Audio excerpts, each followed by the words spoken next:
हजारों की संख्या में इस लॉकडाउन में हमारे आदिवासी भाई बंधु पलायन करके गए थे और आए तो रास्ते में मर गए।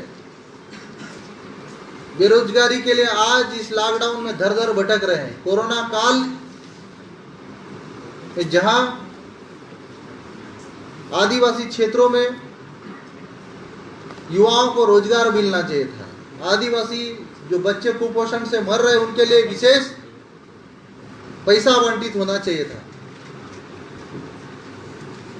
आदिवासी क्षेत्रों में स्वास्थ्य सेवाएं बेहतर करने के लिए सरकार को जो विशेष कदम उठाने चाहिए थे।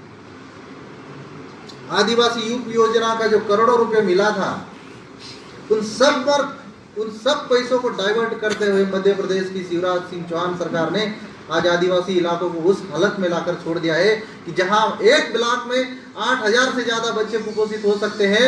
तो आप सोचिए मेरे भाइयों कि पूरे मध्य प्रदेश में कितने आदिवासी बच्चे कुपोषण से मर रहे होंगे। ये ऐसे गंभीर मुद्दे हैं जिन मुद्दों पर प्रदेश की किसी भी राजनीतिक दल के नेता नहीं बोलते हैं, वहां पर जयस अपने आवाज बढ़ाता है। मध्य प्रदेश में शिवराज सिंह चौहान सरकार ने 40% जंगलों को निजीकरण करने के लिए फैसला लिया। उसका विरोध हमारे जयस संगठन के प्रदेश से लेके जिले से लेके ग्राम स्तर के पदाधिकारियों ने खुलकर उनसे विरोध में ज्ञापन धरना प्रदर्शन दिया और उसका नतीजा है कि प्रदेश के 40 से ज्यादा जिलों में जयस युवाओं ने मध्य प्रदेश के शिवराज सरकार के इस फैसले का विरोध किया। हम ये नहीं कह रहे हैं कि जयस ही सब कुछ करता है, जयस ही एक ऐसा एकमात्र संगठन है जो आदिवासियों के लिए मुखर होकर आवाज उठा रहा है। प्रदेश में कई आदिवासी के नाम से संगठन बने और आए दिन आदिवासी के नाम से, जनजाति के नाम से संगठन बन रहे हैं और जनता में इस बात का मैसेज दे रहे हैं कि हम ही आपके शुभचिंतक हैं। मध्य प्रदेश में जब जंगलों को निजीकरण की बात आती है तो एक भी संगठन अपनी मुखर होकर आवाज नहीं उठाता। अगर आवाज उठाता है तो जय आदिवासी युवा शक्ति संगठन होता है। मध्य प्रदेश में 5000 से ज्यादा स्कूलों को बंद करने का निर्णय लेती है शिवराज सिंह चौहान सरकार, तो उसके खिलाफ जयस आवाज बुलंद करता है और कोई बुलंद नहीं करता है। मध्य प्रदेश में आदिवासियों की जो प्राचीन, आदिवासियों की जो आदिम विशेषता, आदिम पहचान जो सरकारी दस्तावेजों में शिवराज सरकार बदलने का निर्णय करती है, तो उसका विरोध एकमात्र जयस संगठन करता है सरकार का। साथियों, जयस संगठन इसलिए ये सब चीजें करता है क्योंकि हम लोग अपने स्वार्थ के लिए नहीं, हमारे आदिवासी समाज के स्वाभिमान की लड़ाई लड़ रहे हैं, उनके सम्मान की लड़ाई लड़ रहे हैं। और जयस संगठन ही एक ऐसा संगठन है जो युवा नेतृत्व देने के लिए रात दिन कड़ी मेहनत कर रहा है। और आप सभी युवाओं का विश्वास, प्यार और सम्मान इसी तरह आगे बढ़ता रहा और आगे बना रहा तो निश्चित ही आने वाले समय में मध्य प्रदेश को तो युवा नेतृत्व देंगे ही देंगे, हम देश को भी नया युवा नेतृत्व देंगे। हमारे भाई ने अपने शुरुआती भाषण में कहा कि हम युवाओं को अब राजनीति में जाना चाहिए, तो मैं बिल्कुल डंके की चोट पे बोलता हूँ और मैं तो पहले भी बोलता था कि जब तक हमारे युवा, पढ़े लिखे युवा और जागरूक युवा राजनीति में नहीं जाएंगे, समाज का कभी भला नहीं होने वाला है। जो लड़ाई हम सड़क पर लड़ते हैं, जो लड़ाई हम रोड पे लड़ रहे हैं, उस लड़ाई को विधानसभा और लोकसभा में लड़ना पड़ेगी, तभी हमारे समाज का भला होने वाला है। क्योंकि ये बाबा साहब की बनाई एक संवैधानिक व्यवस्था है और जो मंच विधानसभा और लोकसभा का जो हमारे बाबा साहब ने हमको बना के दिया है, उस व्यवस्था में रह के हम अपनी लड़ाई लड़ेंगे तो हमारे अधिकार हमको मिलेंगे, इसमें कोई दो मत नहीं। हमारे भाइयों ने कहा कि डॉक्टर हीरालाल अलावा के कारण हम 5वीं अनुसूची जान रहे हैं। ये मेरा सौभाग्य है कि आप मुझे उस लायक समझते हो कि जो संवैधानिक अधिकार 1950 में जब भारत का संविधान लागू हुआ था, 5वीं अनुसूची जो इस बात की वकालत करती है कि अनुसूचित क्षेत्रों में वही कानून लागू किए जाएंगे जो आदिवासियों की रीति और नीति के हित में हो, जो आदिवासियों का विकास कर सकते हो, जो आदिवासियों को सुरक्षा और संरक्षण प्रदान कर सकते हो। लेकिन उस 5वीं अनुसूची का आजादी की 70 साल बाद भी देश के किसी भी राज्यों में पूर्णतः पालन नहीं किया गया। मध्य प्रदेश में हमने हाई कोर्ट में 5वीं अनुसूची लागू नहीं करने के कारण प्रदेश सरकार के खिलाफ हाई कोर्ट में याचिका लगी हुई है।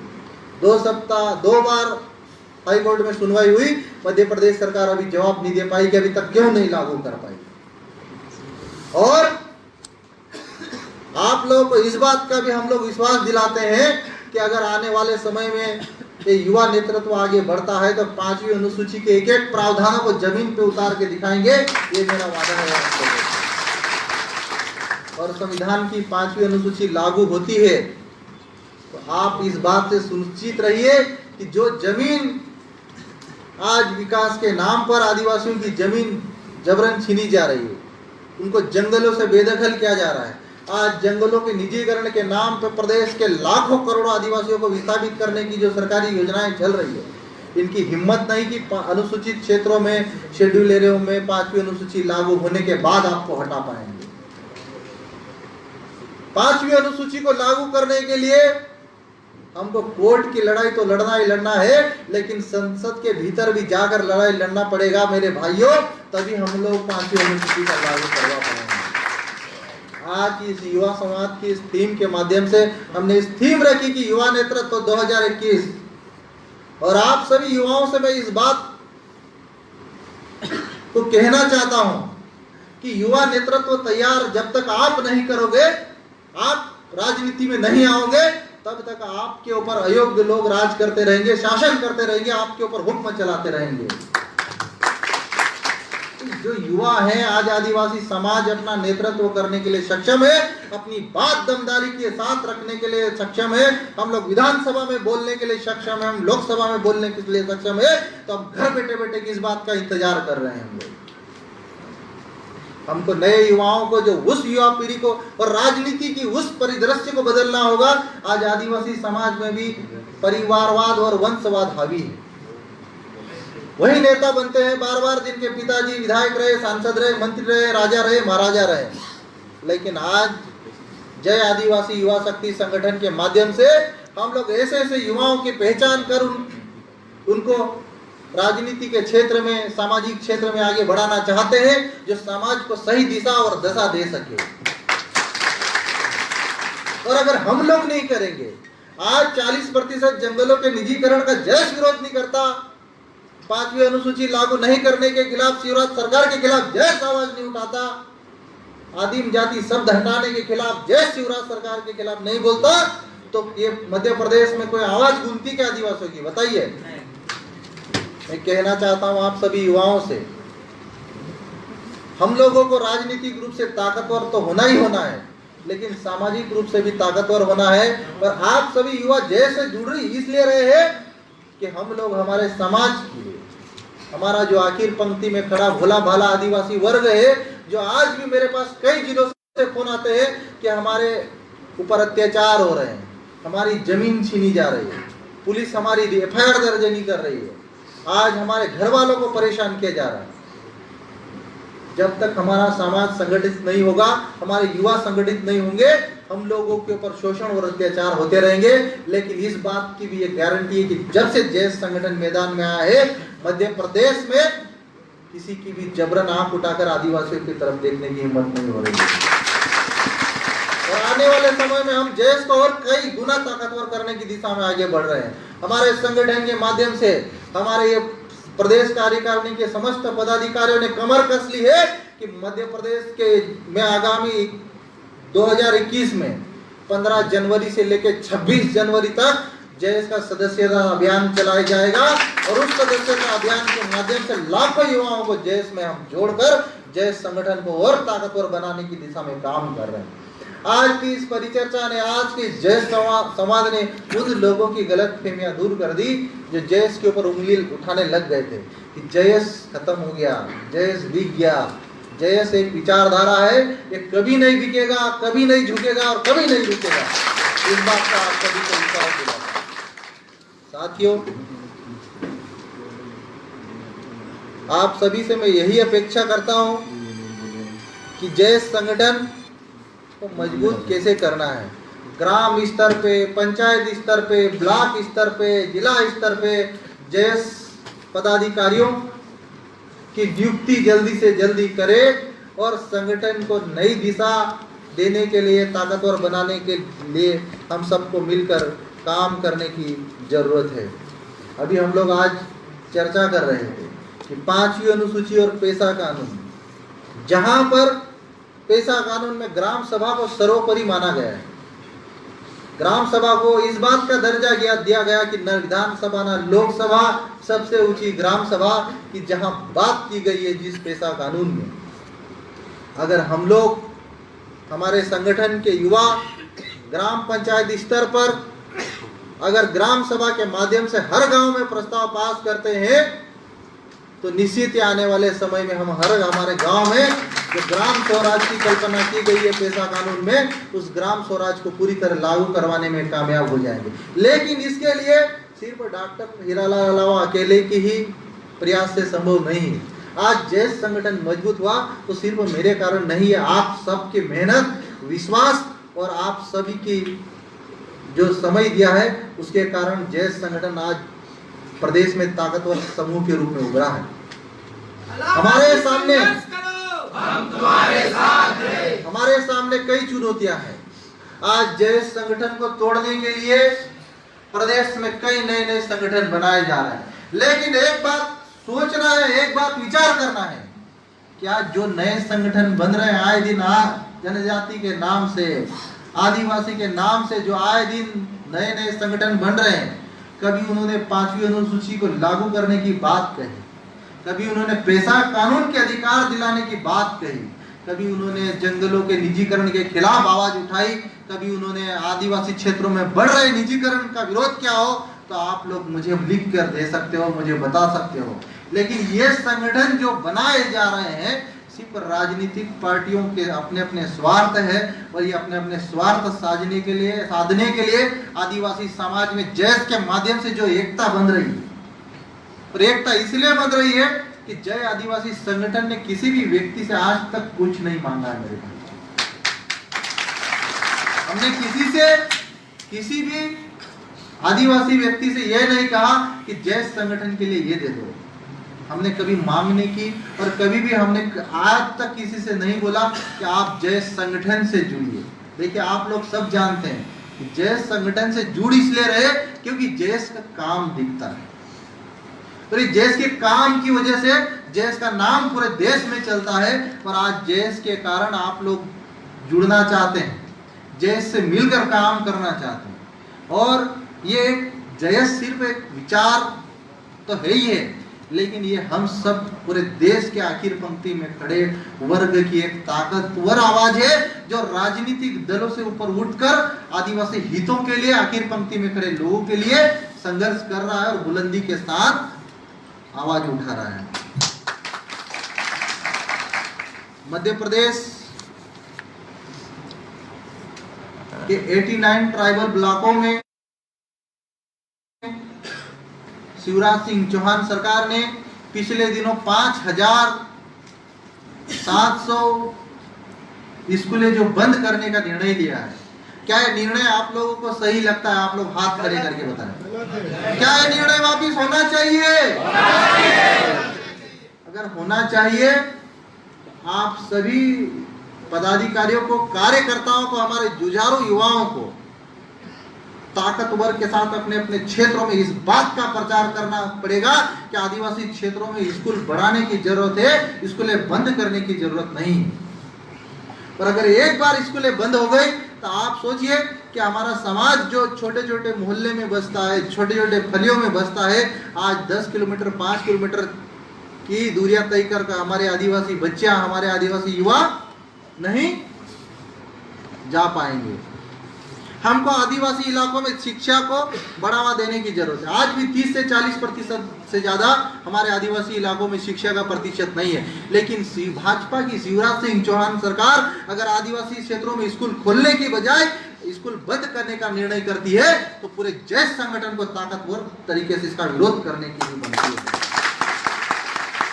पूरे दुनिया में 9 अगस्त को विश्व आदिवासी दिवस पूरे जोर से मनाया जाता है।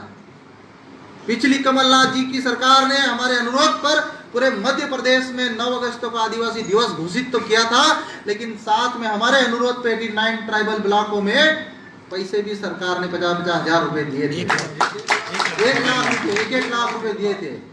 लेकिन जैसे ही ये शिवराज सिंह चौहान आई, आदिवासी विरोधी इनकी नीतियों के कारण 9 अगस्त की छुट्टी इन्होंने खत्म कर दी। तो क्या इसका विरोध होना चाहिए कि नहीं होना चाहिए? बिल्कुल होना चाहिए। आज मध्य प्रदेश में जो आदिवासी विभाग, जो आदिम जाति विकास विभाग के नाम से, आदिम जाति मंत्रालय के नाम से जाना जाता था, लेकिन मध्य प्रदेश की शिवराज सिंह चौहान सरकार और इस भाजपा सरकार को आदिवासी शब्द से इतनी नफरत है कि इसने सरकारी दस्तावेजों में ही आदिवासी शब्द को खत्म कर दिया है। क्या इसका विरोध होना चाहिए कि नहीं होना चाहिए? होना चाहिए। आप सभी युवाओं को इस बात पर सोचना चाहिए, मंथन करना चाहिए कि जो आदिम शब्द, जो हमारे पुरखों का, बिरसा मुंडा, टंट्या भील जिस शब्द की लड़ाई लड़ी, जयपाल सिंह मुंडा जैसे वीर आदिवासी लीडर ने संविधान सभा में आदिवासी शब्द की लड़ाई लड़ी, उस शब्द को अगर भारतीय जनता पार्टी की शिवराज सिंह चौहान खत्म करती है तो हम सबको मिलकर इसका विरोध करना चाहिए। मध्य प्रदेश सरकार होश में आओ, होश में आओ, होश में आओ। मध्य प्रदेश सरकार होश में आओ, होश में आओ। आए दिन हम लोग अखबारों में पढ़ रहे हैं कि शहडोल में, श्योपुर में, धार, बड़वानी, झाबुआ जिले आदिवासी बहुल इलाकों में कुपोषण से हजारों आदिवासी बच्चे मर रहे हैं। आज आदिवासी क्षेत्रों में जो कुपोषण का शिकार है, उन कुपोषित बच्चों को एनआरसी सेंटरों में भर्ती करने के लिए शिवराज सिंह चौहान सरकार को विशेष कदम उठाना चाहिए। आज शिवराज सिंह चौहान सरकार उन कुपोषित बच्चों को प्रोटीन का पर्याप्त स्रोत देने की बजाय एक अंडा जो आदिवासी समाज को खाने से कोई एतराज नहीं है, लेकिन धर्म की आड़ लेकर उन कुपोषित बच्चों को अंडे तक खाने से रोक रही है शिवराज सरकार। क्या ये फैसला सही है? आप बताओ मुझे। आज आदिवासी इलाकों में आदिवासी अपनी परंपरा, अपनी संस्कृति, अपनी रीति रिवाजों, अपनी भाषा और अपनी बोलियों के लिए संघर्ष कर रहा है। शिवराज सिंह चौहान सिंह की सरकार ने आदिवासियों की आदिम परंपराओं को बढ़ाने के लिए एक भी योजना लॉन्च करी तो मुझे बताओ। आदिवासी भाषाओं और बोलियों को संरक्षित करने के लिए भारतीय जनता पार्टी शिवराज सिंह चौहान सरकार ने एक भी ऐसी नियम बनाए हो तो मुझे बताओ। आज आदिवासी इलाकों में पलायन हजारों की संख्या में, आज भी धार, झाबुआ, बड़वानी जैसे हमारे आदिवासी बहुल इलाकों में हर रोज 500 से 1000 लोग पलायन करके अन्य राज्यों में जा रहे हो। शिवराज सिंह चौहान सरकार ने एक भी योजना ऐसी बनाई हो जो पलायन रोक रही हो तो मुझे आप बताओ। आज बड़ी बड़ी इंडस्ट्रीज आदिवासी क्षेत्रों में आ रही है, आए क्षेत्र का विकास करें, हम उसका स्वागत करते हैं, लेकिन आप क्षेत्र के आदिवासियों को रोजगार देने की बजाय यूपी और बिहार से मजदूरों को लेके आते हो और जमीन हमारे क्षेत्र की लेते हो। ये कौन सा नियम है? आप लोग मुझे बताओ। आज जयस जैसे ताकतवर संगठन ने जब जरूरत पड़ी आदिवासी समाज के लिए मुकर होकर आवाज उठाई, जब जरूरत पड़ी हमने संसद का घेराव करने के लिए हिम्मत उठाई, और जब भी जरूरत पड़ेगी आदिवासियों की लड़ाई लड़ने से पीछे नहीं हटेंगे, इस बात का मेरा वादा है। देखिए, राजनीतिक दल, राजनीतिक पार्टी अपनी जगह। कई साथियों ने कहा कि डॉक्टर हीरालाल अलावा कांग्रेस में चले गया, ये जयस खत्म हुआ। साथियों, मैं तो चाहता हूं कि मेरा समाज मध्य प्रदेश में एकजुट हो जाए, एक ताकतवर आवाज बने और आने वाले समय में हमारे समाज के समर्थन से सारे विधायक और सांसद बने, ये चाहता हूं। लेकिन हमारे समाज को भी राजनीतिक रूप से जागरूक होने की जरूरत है। आज बाबा साहब अम्बेडकर ने इतना सुंदर संविधान बनाया जिसमें आरक्षण व्यवस्था दी, सामाजिक रूप से पिछड़े लोगों को, राजनीतिक रूप से पिछड़े लोगों को। लेकिन आज भी मैं कई गांव में जब जाता हूं तो हमारे जनप्रतिनिधि मात्र नाम मात्र के बन के रह जाते हैं, उनके पीछे उनको चलाने वाले कोई दूसरे ही होते हैं। आज जहां हमारे जनप्रतिनिधियों को, हमारे विधायकों को, सांसदों को विधानसभा और लोकसभा में पहुंचकर 5वीं अनुसूची जैसे महत्वपूर्ण मुद्दे पे चर्चा करना चाहिए, पेशा कानून के प्रावधानों को लागू करने के लिए लड़ाई लड़नी चाहिए। आदिवासियों को वन अधिकार कानून के तहत सामुदायिक वन अधिकार देने की लड़ाई लड़नी चाहिए। लेकिन मुझे दुख तब होता है कि विधानसभा में चर्चा करना तो दूर, वहां पर हमारे जनप्रतिनिधियों के माध्यम से प्रश्न तक नहीं पूछे जाते। साथियों, ये आप लोगों को आगे आना पड़ेगा, आप लोगों को विकल्प देना पड़ेगा और युवा नेतृत्व के लिए आप लोगों को मैदान में उतरकर खुलकर इस बात का विश्वास दिलाना पड़ेगा कि हम लोग जाकर आप लोगों के जल, जंगल और जमीन की लड़ाई लड़ेंगे। जब संविधान नहीं बना था, जब अंग्रेजी व्यवस्था थी, उस समय पर आदिवासियों के जल, जंगल और जमीन के लिए चाहे हमारे वीर गुंडाधुर हो, चाहे बिरसा मुंडा हो, टंट्या भील हो, इन सभी आदिवासी योद्धाओं ने अंग्रेजों के खिलाफ खुलकर बगावत करी। लेकिन जब से भारत आजाद हुआ और 1950 से जब से ये संविधान लागू हुआ, तो इस व्यवस्था में आदिवासियों के जल, जंगल और लड़ाई लड़ने के लिए विधानसभा और लोकसभा जैसे मंच बनाए गए। और उन मंचों में पहुंचना कैसे है, ये हम सब युवाओं के लिए चुनौती है। हमको सोचना होगा। अगर आज सोचेंगे तो हो सकता है सफलता आने वाले समय में मिलेगी, लेकिन अगर हम लोग वहां पे पहुंचने के लिए सोचेंगे ही नहीं, तो वही बात है कि सिकंदर के विश्व गुरु अरस्तु ने कहा कि जब हम राजनीति में भाग नहीं लेते हैं तो हमारे ऊपर अयोग्य लोग शासन करने लगते हैं। आज आदिवासी समाज के ऊपर यही स्थिति है।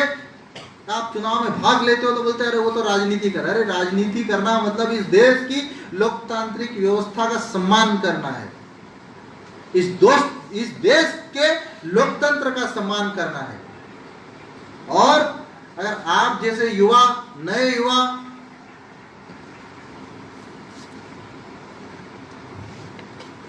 राजनीति में आकर समाज को नई दिशा और दशा देना चाहते हैं, तो इसमें क्या गलत है? आप लोग बताओ मुझे। क्या युवाओं को आना चाहिए नहीं आना चाहिए एक्टिव पॉलिटिक्स में? खुलकर करो और खुलकर करो, पर नए युवाओं को मौका दो।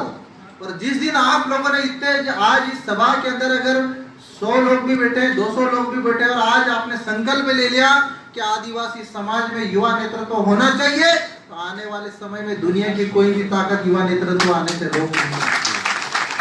लेकिन ये तय किसको करना है? हम और आप सबको मिलकर तय करना है। आज ये जयस की ताकत ये आप जैसे एक एक योद्धाओं से, क्रांतिकारी सोच से मिलकर बना है। आज जयस के नाम से अगर एक लेटर लिखते हैं हम लोग मध्य प्रदेश सरकार को, तो सरकार को जवाब देने के लिए मजबूर होना पड़ता है। ये जयस की ताकत है। आज जयस जैसी वैचारिक क्रांति से आप लोग जुड़े हैं और मुझे गर्व होता है कि मैं आप लोगों से इस क्रांतिकारी विचारधारा के माध्यम से जुड़ा हूँ। ये आज की इस बैठक में, इस चर्चा में हमारे साथ भाग लेने के लिए हमारे साथ कई वरिष्ठ और बुजुर्ग साथी भी जुड़े।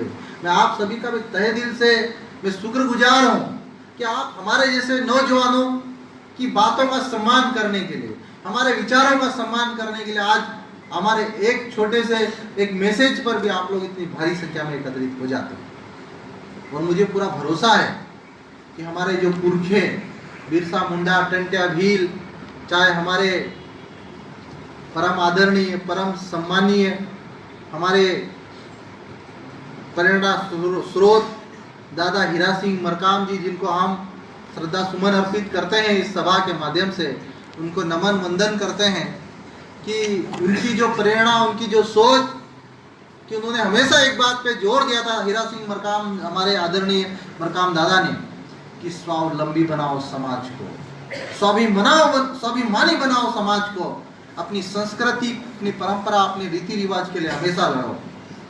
और जो आपकी संस्कृति, आपकी रीति रिवाज, आपकी परंपरा के साथ छेड़छाड़ करे, उनसे भी मुकाबला करने के लिए हमें तैयार रहना चाहिए। आए दिन आदिवासियों को अलग अलग आरोपों से उनको नवाजा जाता है। आदिवासी आंदोलन करे तो उन्हें नक्सली, आदिवासी आवाज उठाए तो उन्हें उग्रवादी, और आदिवासी अधिकार मांगे तो उन्हें आतंकवादी। इस देश में, इस लोकतांत्रिक व्यवस्था के भीतर आज जो राजशाही राजतंत्र जो चल रहा है, आज ऐसे ऐसी विचारधारा वाली राजनीतिक पार्टियां हमारे देश पे राज कर रही है, जो देश के गरीबों का, किसानों का कोई भला नहीं करना चाहती। आज पंजाब और हरियाणा में लाखों की संख्या में पिछले 28, 29, 30 दिन से किसान बैठे हुए हैं, केंद्र में कृषि कानूनों के खिलाफ धरना प्रदर्शन कर रहे हैं, लेकिन उन लाखों किसानों के लिए सुनने वाला कोई नहीं है, टीवी चैनल पे उनकी बात रखने वाला कोई नहीं है। लेकिन जय आदिवासी युवा शक्ति जैसे संगठन, ताकतवर संगठन को किसानों की आवाज में, उनकी लड़ाई में शामिल होकर उनका साथ देना चाहिए। उनका हक और अधिकार दिलाने के लिए हम लोगों को भी साथ आगे आना चाहिए। आज जय आदिवासी युवा शक्ति संगठन के सहयोग से, उनके आशीर्वाद से और उनके साथ से आज मेरे परिवार में दूर दूर तक कोई राजनीति का वास्ता नहीं था, मेरा राजनीति से कोई संबंध नहीं था, लेकिन आप सभी के सहयोग से मैं 40,000 मतों से जीता और विधानसभा में पहुंचकर अपनी आवाज को वहां बुलंद करने का मुझे मौका मिला। ये युवा शक्ति जिसके अंदर समाज को बदलने की, समाज में कुछ नया करने की, समाज में शिक्षा का प्रचार प्रसार करने की जो सोच है, मुझे नहीं लगता कि इतनी ताकतवर तरीके से ऐसी सोच और भी लोगों के अंदर या और भी संगठनों के अंदर है। क्योंकि जिस तेजी से और जिस गति से और जिस क्रांतिकारी सोच के साथ ये देश में आगे बढ़ रहा है, वो आदिवासी समाज की उम्मीदों की एक नई किरण बन चुका है। आज देश जय आदिवासी संगठन जैसे ताकतवर युवाओं के ग्रुप की तरफ एक उम्मीद भरी नजरों से देख रहा है। जहां पर शोषण, अत्याचार होते हैं तो लोग कहने लगे हैं कि जयेश को बताओ, जयेश आपके लिए कुछ करेगा। आज इतना विश्वास हो चुका है जय आदिवासी युवा शक्ति संगठन। आज हमारे किसी भी आदिवासी भाई बंधु की जमीन छीनी जाती है, उनको जेलों में बंद किया जाता है, उनके ऊपर शोषण और अत्याचार किया जाता है, तो क्षेत्र की जनता यह नहीं बोलती है कि आप किसी नेता के पास जाओ, क्षेत्र की जनता बोलती है कि जयेश के पास चले जाओ, वो तुम्हारी मदद करेगा। ये उम्मीद बन चुका है हमारा जय आदिवासी। और ये सत्य बात बता रहा हूं आप लोग, और आप लोग खुद भली बात ही जानते हैं कि संगठन में वो ताकत है जो दुनिया की किसी भी चीज में नहीं है। आज जयेश युवा अगर अनुशासित भी होते हैं, अभी हमारे संगठन में एक चीज थोड़ी सी कमी हम महसूस करते हैं कि जो अनुशासन हमारे युवाओं में, हमारे संगठन में होना चाहिए, उसकी कमी है। लेकिन जिस दिन हमारे इस संगठन में अनुशासन पूरी तरह 100% आ गया, तो मैं इस बात की भी गारंटी देता हूं कि आने वाले समय में कई विधायक हमारे समर्थन में बनेंगे, कई सांसद हमारे समर्थन में बनेंगे। लेकिन उसके लिए अनुशासन जरूरी है, उसके लिए विश्वास जरूरी है। आज बड़ी ही आसानी से हमारे लोगों को आपस में लड़वा दिया जाता है, एक दूसरे के खिलाफ भड़का दिया जाता है। आज भील, भिलाला, गोंड, मुंडा, संथाल, उराव में हमको आपस में तोड़ मरोड़ दिया जाता है। लेकिन आप सभी पढ़े लिखे युवाओं को, जागरूक युवाओं को इस बात को स्वीकार करना पड़ेगा कि जिनको संविधान में शेड्यूल ट्राइब का दर्जा दिया गया है, वो सब हम आदिवासी हैं।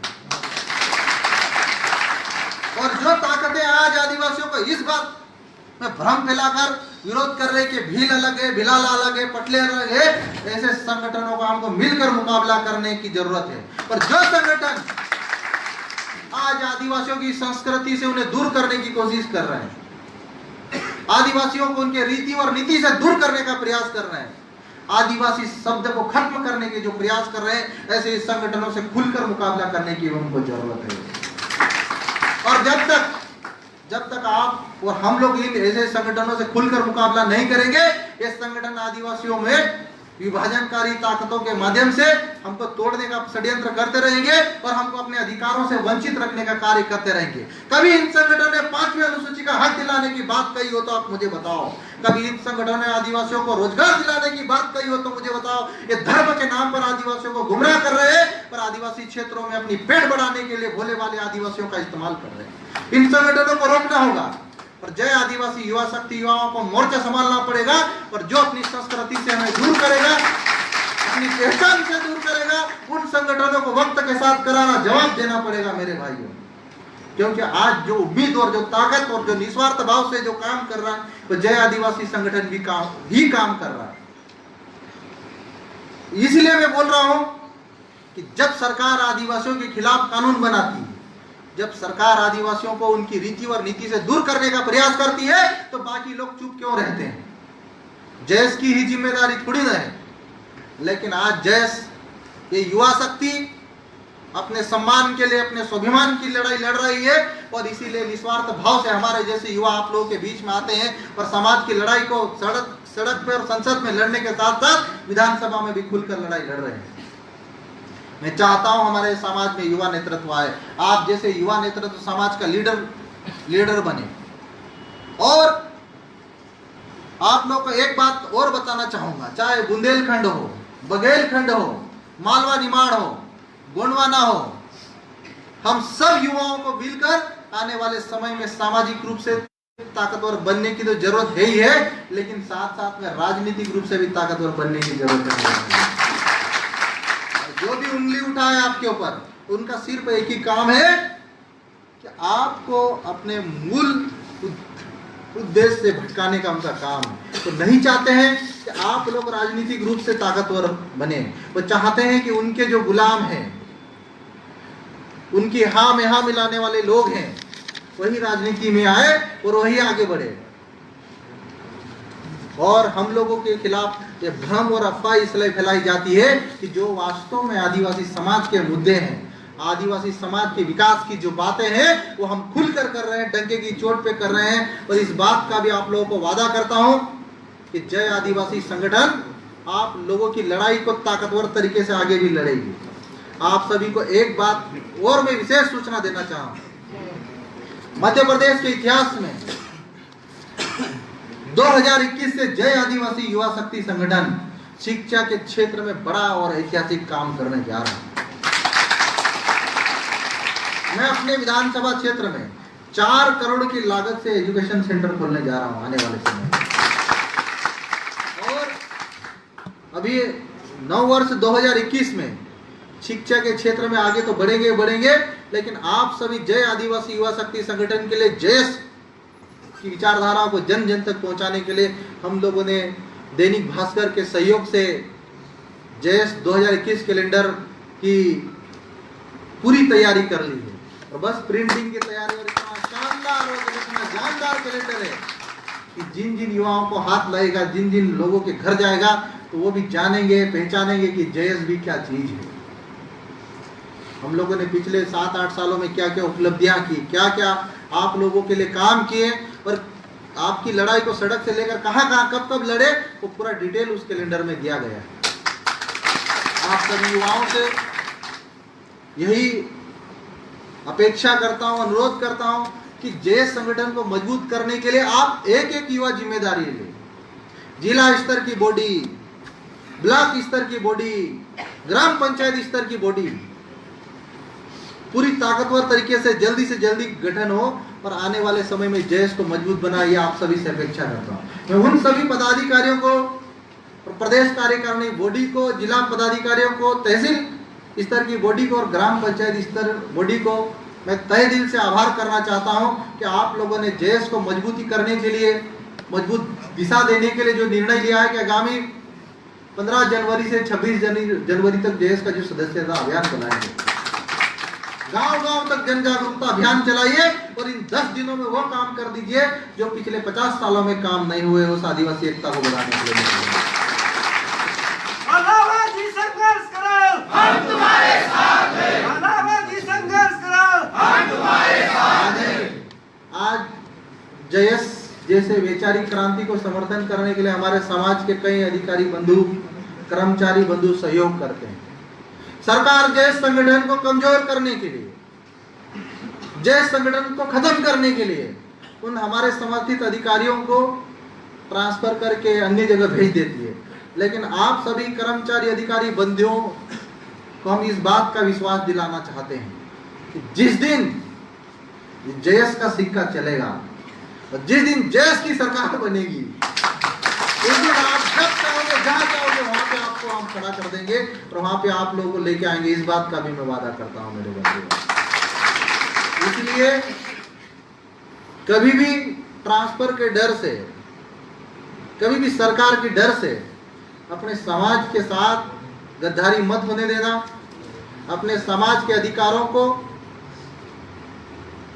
खत्म करने वाली सरकारों का साथ मत देना और आदिवासियों के जल जंगल जमीन की इस लड़ाई में आप सभी सहभागी बने, जयस को आगे बढ़ाएं और इस वैचारिक क्रांति के माध्यम से जल जंगल जमीन का नारा बुलंद करे। या आप सभी से अपेक्षा करता हूं। आखिर में अपने नारे के साथ अपनी बात खत्म करता हूं कि जल जंगल जमीन कुरिंग छे, अमृत छे, अमृत छे। जल जंगल जमीन कुरिंग छे, अमृत छे, अमृत छे। एक तीर एक कमान, आदिवासी एक समान, एक तीर एक कमान, आदिवासी एक समान। लड़ेंगे, जीतेंगे, लड़ेंगे, जीतेंगे, लड़ेंगे, जीतेंगे। जय बिरसा मुंडा, जय टेंटिया भील, जय जोहार।